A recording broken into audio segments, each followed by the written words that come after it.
বাস্তবতা অনেক কঠিন, এইটা আমি 2024 সালে আইসা বুঝছি। যারা বলে টাকা টাকা করে কি হবে, আরে ভাই টাকা না থাকলে কোনো মানুষের চষেও না। দীর্ঘ 3 মাস পরে ভাই আসলো বাংলাদেশ থেকে, আপনাদেরকে দেখাইছি। এই যে সবাই একসাথে চলে আইছি দোকানে খাইতে, কারণ অনেক দিন ধরে একসাথে কোনো জায়গায় যাওয়া হইতেছে না। খাইয়া তারপর আমাদের কোম্পানির সাথে এক গাড়ির মাঝে উঠছি, এই যে যাইতে আসি আলা।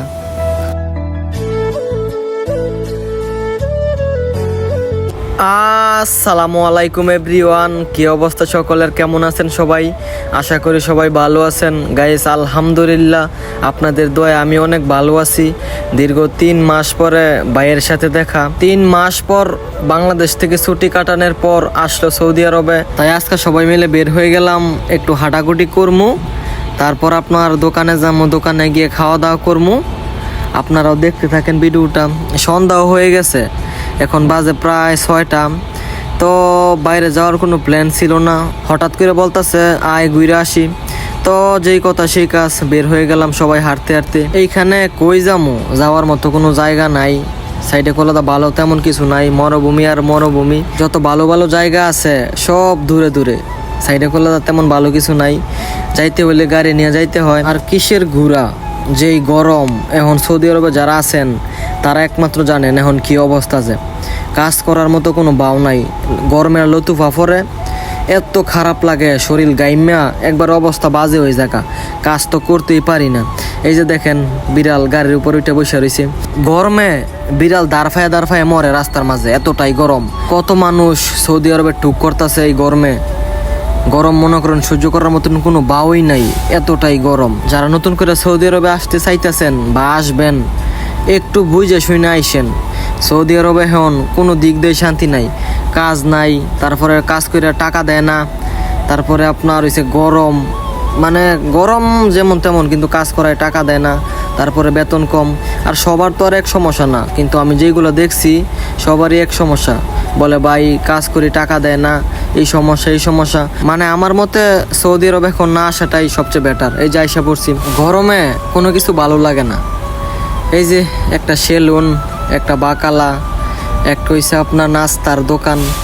তো দোকানের ভিতরে প্রচুর মানুষ, বৈশা যে খামো এমন কোনো বাও নাই।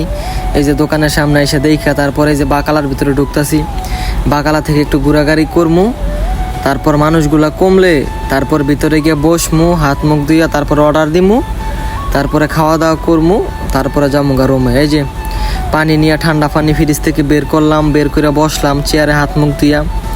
এই যে ফার্স্ট টাইম নিয়ে আসলো ডাউল, এখন ডাউল সামনে নিয়ে ওয়েট করতেছি কোন সময় রুটি আসবে, ডিম আসবে, তারপর খামু। কিছুক্ষণ আগে খাওয়া দাওয়া করলাম, খাওয়া দাওয়া করে তারপর গোসল করছি। আজকা সব উল্টা ফাল্টা হয়েছে। বাইরে আসলেই খরচ, দোকানে আসলেই মনে করেন 30 রিয়াল 40 রিয়াল লাগে। উড়া দুরা খাই, তারপর মাস শেষে স্যালারি আসলে পরে মনে করেন 10 টাকাও থাকে না, ইন্দা দিয়া মনে করেন সব জায়গা। এই যে সবাই একসাথে বসে খাইলাম, খুব ভালো লাগছে। অনেক দিন পরে খাইলাম একসাথে, আমিও তেমন বাইরে যাই না। এই যে রুটি খাওয়া শেষ, তারপর চলে আসলাম হচ্ছে আপনার বাকালায়। যেই দোকান থেকে খাইছি এই দোকানের সাথেই বাকালা। খাওয়ার মাঝখান দিয়ে আমাদের কোম্পানির সাথে 2 জন আইছে আর কি গাড়ি নিয়ে। তো ওরা বলতেছে যে আমাদের সাথেই যান, একটু ওয়েট করেন, আমরা খাওয়া দাওয়া শেষ করে লই, আপনারা এই দোকানে একটু বইসা ঠান্ডা মান্ডা খান, আমরা যাই সময় আপনাদেরকে নিয়ে যাবো। তো আমরাও ঠান্ডা নিয়ে আমরাও বইসা খাওয়ার একটা জায়গা পাইতেছি না।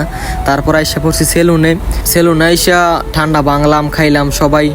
আর এই ফাঁক দিয়ে ওদেরও খাওয়া প্রায় শেষ, খাওয়া শেষ হইলে গাড়ি নিয়ে আইসা ডাক দিবে, তারপর ওনার গাড়িতে যামু। এখন যদি হাইটা রুমে যাই ময়ূরই যামু গা, এতটাই গরম। তারপরে মনে করেন 3 জনে খাইছি হয়েছে কয় রুটি, 10 রুটি আর 6 রুটি 16 রুটি খাইছি। খাইয়া মনে করেন লড়তারি না। এই যে আমরা বসলাম পিছনে, বাইরে বসলো সামনে, কারণ সামনে জায়গা নাই। বাইরে মনে করেন অনেক বাতাস। এই যে গাড়িতে উঠলাম, আলা সাইরা দিছে। এই যে যেমন গরম এখন তেমন বাতাস লাগতেছে, এখন খুব ভালো লাগতেছে। গাড়ির স্পিড, বাতাসটা খুব মজা লাগতেছে। আহা হা হা হা দেখছেন আপনারা কিন্তু বাতাস দেখেন, এই যে আমার দেখেন গেঞ্জি কিভাবে লড়তে আছে বাতাসে। আর অনেকে আমার ভিডিও দেখেন, লাইক কমেন্ট শেয়ার করেন না। সবার কাছে রিকোয়েস্ট, আপনারা একটা লাইক কমেন্ট করলে মনে করেন ভিডিও বানানোর আগ্রহটা বাইরে যায়। সবাই ভিডিওটা শেয়ার দিবেন বেশি বেশি। সবাই বন্ধু বান্ধবের কাছে শেয়ার দিবেন যেন সবাই দেখতে পায় ভিডিওটা। তো আজকের এই ভিডিওটা এইটুকুই। যদি ভিডিওটা ভালো লাগে অবশ্যই শেয়ার করে দিয়েন। একটা শেয়ারই তো, একটা শেয়ার করলে কি এমন ক্ষতি হয়। তো আজকের এই ভিডিওটা এইটুকুই। সবাই ভালো থাকেন, সুস্থ থাকেন। আল্লাহ হাফেজ।